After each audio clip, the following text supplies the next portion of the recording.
Saludos amigos de Pisando Tierra.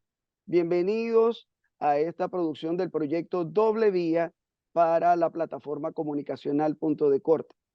Hoy recibimos a Leonardo Palacios, experto tributario, abogado, em, también dirigente en el mundo gremial, em, y que le queremos preguntar sobre el estatus del mundo tributario venezolano. Usted nos ha dicho en otras oportunidades, Leonardo, que si hay algo que tiene al seguro en la vida, en un ser humano, y en este caso una sociedad, es la muerte y una reforma tributaria.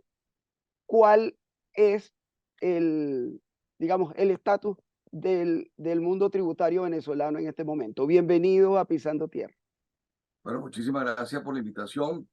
Tu pregunta es bien interesante porque tal como lo decía Joseph Stiglitz, parafraseando a Benjamin Franklin, que decía que no había nada más seguro que la muerte de los impuestos, Joseph Stiglitz, el premio Nobel que tanta influencia ha tenido Venezuela en los últimos años y sobre quien se ha dicho mucho en torno a esa visión sobre la economía mundial y el sentido que hay que darle a ella, dice que no hay cosa más segura que la reforma tributaria y la muerte. Y esto se debe fundamental y esencialmente porque la reforma tributaria debe ser una política tributaria constante, el dinamismo de la economía, los vaivenes y condicionamientos que derivan de la economía mundial, de este proceso de internacionalización que desde hace mucho tiempo se ha dado en conocer como la globalización y que cada día daba espacio a una nueva versión de la economía, no una nueva economía, es la misma economía, pero en un ámbito distinto, que es el ámbito de la economía digital, desmaterializada, desregularizada, donde ya se utilizan formas de pago distintos al aquel entramado y controlado por la banca central, lleva a la necesidad que todos los países emprendan reformas impositivas. En los Estados Unidos se da la discusión siempre sobre la reforma tributaria. Colombia tiene en los últimos años 3 o 4 procesos de reforma tributaria, lo mismo algunos países latinoamericanos como Argentina, Perú, en Europa también la OCDE viene auspiciando procesos de reforma a través justamente de la necesidad de regular la economía digital. Venezuela tiene varias décadas que no emprende un proceso de reforma tributaria integral, que no revisa sus finanzas públicas en la vertiente del ingreso. Y Y eso, por ahora, y supuesto, ahora este proceso de armonización tributaria que acaba de aprobarse, ¿no sería parte de una reforma tributaria o de un reacomodo de la política impositiva del país? hay dos cosas que hay que distinguir, José Gregorio. Una cosa es una reforma tributaria y nosotros hemos llamado reformas tributarias aquellos planes de reforma tributaria integral que requiere la revisión incluso la estructura y la institucionalidad del Estado para poder tener éxito desde el punto de vista de lo que corresponde a la articulación de las finanzas públicas, de la política monetaria, del financiamiento y la estabilidad económica, de la solvencia económica, de la sostenibilidad financiera del Estado. Y otra cosa son las modificaciones parciales. Este proceso de armonización y coordinación, en mi criterio, es un proceso insuficiente porque armoniza, o mejor dicho, castiga a los estados y municipios por un proceso de voracidad fiscal que, si bien es cierto, nosotros lo hemos acusado y hemos acuñado esa frase del año de 1995, no es menos cierto que los municipios no son responsables del proceso de voracidad fiscal. La voracidad fiscal es el producto justamente de haberle escamoteado a los estados y los municipios la fuente de financiamiento a través de la Ley de Asignaciones Económicas Especiales, del FIDE, del reparto de lo que antiguamente se llamaba el situado constitucional, que ahora tiene un mecanismo a través de la Ley Orgánica de Limitación y Transferencia de Competencias del Poder Público, y todo aquello que represente mecanismos compensatorios, tomando en consideración que es el Poder Nacional que cuenta con la mayoría de los recursos de fuente tributaria, que tienen los recursos más rendidores y de mayor expansión, o mejor dicho, de cubrir toda la expansión de la actividad económica. Y sin embargo, esta armonización y coordinación lo que hace es limitar poderosamente a los municipios, poderosamente a los estados, reduciéndole sus competencias Y entonces, rentísticas, pero no significa un proceso tributario en marcha. Para iniciar un proceso tributario en marcha, tendríamos que decir que la armonización y coordinación es un primer paso, pero en búsqueda de justamente de armonizar y tratar de tener impuestos que no afecten el proceso productivo, que no afecten la expansión económica. Pero entonces, digamos, esta iniciativa legislativa no resuelve el problema de la voracidad fiscal y sigue atentando entonces contra la dinamización del aparato productivo. Yo voy mucho más allá. No solamente es que no va a resolver, sino que va a tener un efecto rebote a corto plazo, porque las entidades locales y los estados son entes políticos, son entes que se ven al electorado, tienen que cumplir una serie de objetivos para satisfacer las necesidades del bloque de intereses públicos que le corresponde al nivel local o a nivel estatal. Y adicionalmente tienes que tener en consideración que no va a poder el poder nacional establecer límites porque establece un mecanismo de centralización tal que va a quedar atrás todo el proceso de dinamismo de la actividad política, económica y financiera. Y cuando esto lo digo es porque el municipio va a pretender siempre buscar cubrir sus necesidades independientemente de la ley. Armonización siempre ha existido y vamos a decirlo de alguna manera. La armonización tal como se previó en la Constitución de 1999 se consagró en un proyecto de ley que fue uno de los primeros o de los poquísimos proyectos de ley que la primera legislatura entre el 2000 y el 2005 concitó la voluntad casi unánime de la Asamblea Nacional. Eso fue un proyecto que coordinó Darío Vivas con el influjo, la influencia, la discusión del sector público. Y aquí hay que reconocerle el trabajo a ese parlamentario del bloque oficialista que trató, entendió la necesidad de la ley orgánica del Poder Público Municipal como instrumento no solamente de regir la estructura de una entidad menor, importante, órgano del poder público, sino entender también que la tributación requería de ciertos cauces. El problema está que los órganos que deben realmente armonizar, que es el poder judicial a través de la Corte Suprema de Justicia en Sala Constitucional y la Jurisdicción Contenciosa Administrativa, y el Congreso, o mejor dicho, el órgano legislativo, la El Asamblea, disculpa, Parlamento en este caso. Parlamento, voté la cédula. Estaba Sí, pensando en el sí. Congreso de la República. De la Asamblea Nacional no han hecho el paso necesario para armonizar, porque esa es una limitación que establece la Constitución, es al poder originario derivado, que es el legislador, que lleva sin duda alguna un escenario para buscar dirimir los conflictos y tensión que existe entre el Estado y los contribuyentes. Y ese Entonces no se escenario, ha resuelto ese problema, no, al Leonardo. Con contrario, esto no se resuelve, no se armoniza y entonces seguimos pegados en el mismo problema. claro, porque es que resulta ser que la armonización no solamente es limitación de alícuota. Y aquí el gran éxito que se ha esgrimido es que la ley de armonización y coordinación, el gran éxito es que estableció límites impositivos, topes, como se le llama, en la ley y en el lenguaje de divulgación de este instrumento normativo al poder de imposición. He visto por ahí un clasificador de actividades cuando se establece la ley entre un 1 y el 3%, lleva a que la tributación, en consecuencia, de los municipios se vean tentados llevar las alícuotas, los porcentajes del 1 al 3%, y eso es un incentivo que existe en la ley. Si a ti te dicen a ti, perdóname la expresión que siempre utilizo en estos tiempos para divulgar, tú cuando eras muchacho, tu papá te decía, tú que eras músico, que te gustaba la vida bohemia, como buen intelectual que eres, tienes que estar en tu casa entre las 10 y las 12 de la noche. Y Y se tú no llegaba a las llegabas 12 pues. Llegabas a las 2:30 pasado, porque resulta ser que estaba tu papá y tu mamá durmiendo o simple y llanamente no te regañaban. Así va a pasar con el municipio. Van a tener entre el 1 y el 3% y la intención va a ser ir al 3%. Y eso va incluso con la definición originaria que le corresponde al Ministerio de Finanzas. Es el Ministerio de Finanzas que debe poner, cuestión que violenta la autonomía municipal, debe colocar, debe establecer los topes y los límites inferior y superior de las alícuotas. Pero habrá municipios que ante la necesidad van a aumentar las alícuotas independientemente de la ley. Porque ¿quién le pone el cascabel al gato cuando existe controversia? El Tribunal Supremo de Justicia. Y el Tribunal Supremo de Justicia no tiene la agilidad por los órganos de la jurisdicción contenciosa tributaria, es decir, los órganos superiores en lo contencioso tributario, para decidir forma oportuna esa controversia. O De sea, manera que mientras el municipio entonces no tenga recursos suficientes, digamos, vía situado, vía las asignaciones presupuestarias ordinarias, entonces siempre se verá tentado a elevar la carga tributaria dentro de su jurisdicción. es lo lógico, José Gregorio, por una razón muy sencilla.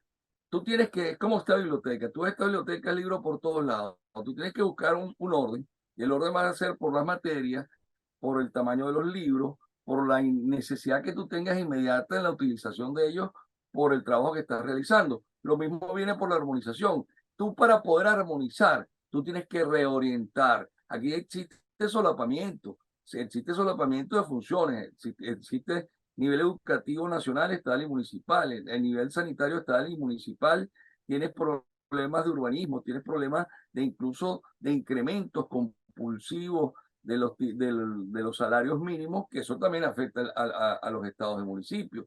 Si tú no pones orden en el estado, tú no puedes proceder a la armonización. Y más cuando es una armonización que más que armonizar es limitar, más que armonizar es despojar de autonomía. Sin embargo, esa es la ley, la tenemos y hay que Y trabajar hay que entonces. cumplirla, ¿no? Hay que, Evidentemente.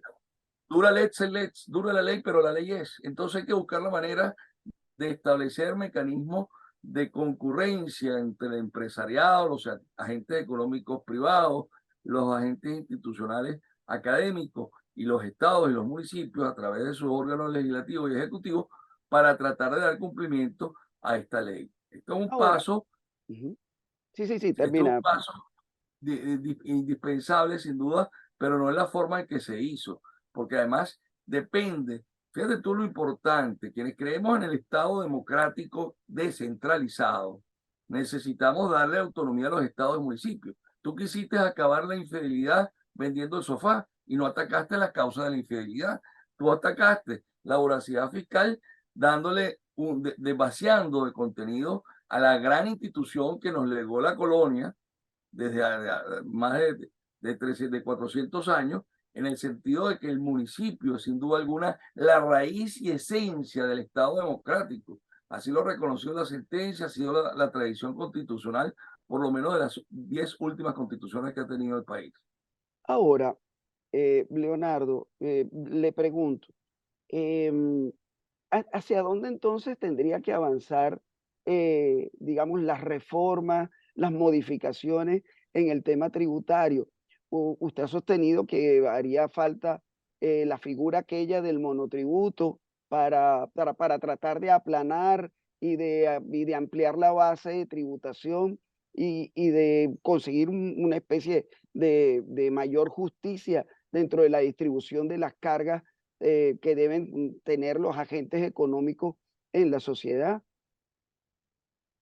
El gran reto que tiene ahorita el Ejecutivo Nacional y en el cual seguramente va a encontrar apoyo en los niveles gremiales, institucionales de la empresarialidad venezolana, es la reactivación económica. Nosotros estamos apostando a la recuperación económica. Nosotros estamos apostando a que el país tenga un movimiento económico no de burbujas, no de burbujitas, sino de un gran ámbito de ampliación de la actividad económica que permita generar valor agregado, fuentes de empleo, satisfacción de necesidades y sobre todo una reducción importante de la inflación a través justamente de una política armónica. Para eso, ¿qué requieres tú?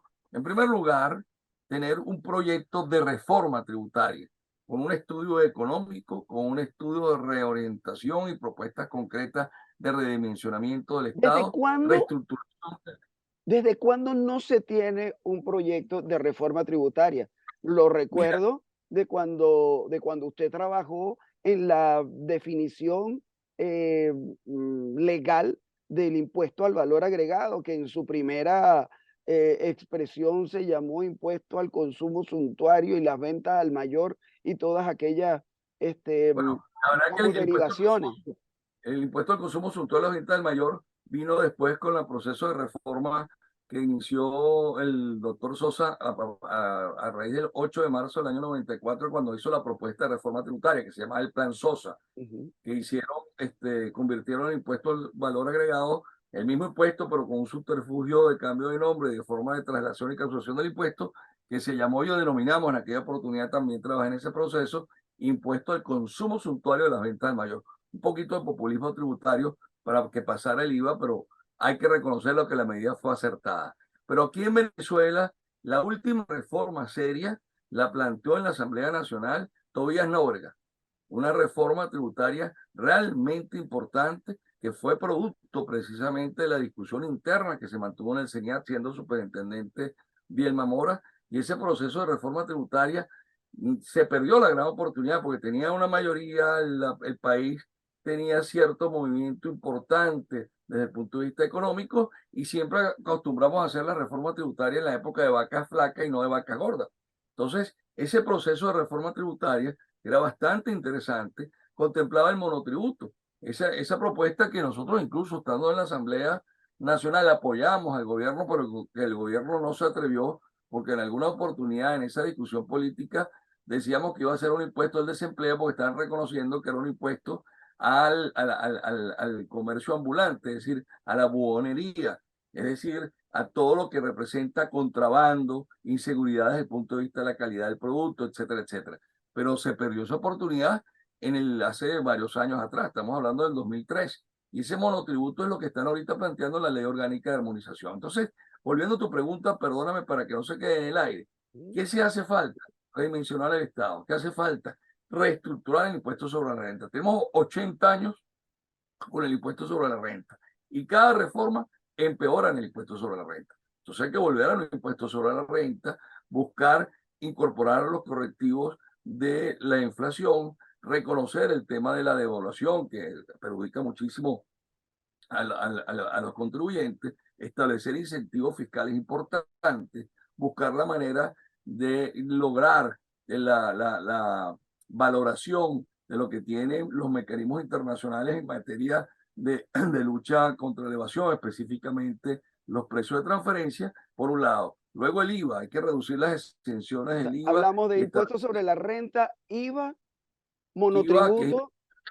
el monotributo como un régimen administrativo de Ujú. control, la eliminación del impuesto a las grandes transacciones financieras, que es inflacionario, regresivo, injusto, además que es un impuesto que es mentira. Es decir, tú le estás diciendo a la gente, no, estamos grabando a la gran empresa, mentira, están grabando a todo el mundo, por eso es un impuesto que se traslada y uno lo van a pagar de manera abierta y otro lo van a pagar de manera soterrada porque se traslada en el costo. Tienes que tratar también de eliminar el impuesto al gran patrimonio. Eso es un impuesto que no dice nada, es un impuesto que es un subterfugio también, y concentrarte en la reducción de las contribuciones para fiscales, para contribuciones necesarias que debes mantener, el de la Ajá, a eso quería referirme, ya para cerrar. Usted habla de que hay contribuciones para fiscales innecesarias, pero sí hay algunas que hay que mantener. Dígame para cerrar este encuentro, ¿cuáles son esas contribuciones que son las únicas que se deberían mantener? Mira, la del INSES, si se reestructura el INSES y volvemos al origen del INSES, que era simplemente buscar la manera de formar la mano de obra calificada y técnica que requieren las empresas, la del seguro social, porque es el tema de la seguridad social importante, la del FONACYT, que es la innovación y tecnología y una posibilidad alterna de financiamiento a instituciones que van como las universidades públicas o instituciones propias del Estado, como puede ser el IBIC. Tienes que mantener en lo relacionado a la ley del FONA, redimensionando, por supuesto, el hecho de que tú puedas tener programas en beneficio de tus trabajadores, de impacto en la comunidad, y quitar una serie de contribuciones para fiscales que, vamos a estar claros, surgieron, entre otras razones, para evitar la centralización de los recursos, el control de los recursos, porque estaban destinadas al financiamiento de las comunas. Y yo no me puedo olvidar de las comunas, no me puedo olvidar que tengo una armonización y coordinación no es más que una punta de lanza para afianzar el sistema comunal. Y esas son cosas que no se pueden olvidar. Por eso cuando yo te hablaba del redimensionamiento del Estado, tengo que ver que tú quieres establecer un Estado paralelo, que es el Estado comunal, que evitas el control y tienes un financiamiento mucho más discrecional y directo para aquellas actividades y organizaciones de las instituciones políticas que utilizas tú para mantener tu dominio político, para mantener todo lo que es la funcionalidad del gobierno. Y eso es justamente lo que es el Estado comunal. Bueno, Leonardo, de verdad que un honor siempre conversar con usted, conversar contigo, ya que ha sido siempre un gran amigo del periodismo a la hora de entender el tema tributario. Gracias por estar con nosotros. Gracias a ti por la oportunidad y como siempre, un placer también conversar contigo. Bueno, amigos de la plataforma comunicacional Punto de Corte, esto ha sido Pisando Tierra, una producción del proyecto Doble Vía. Muchísimas gracias y hasta la próxima.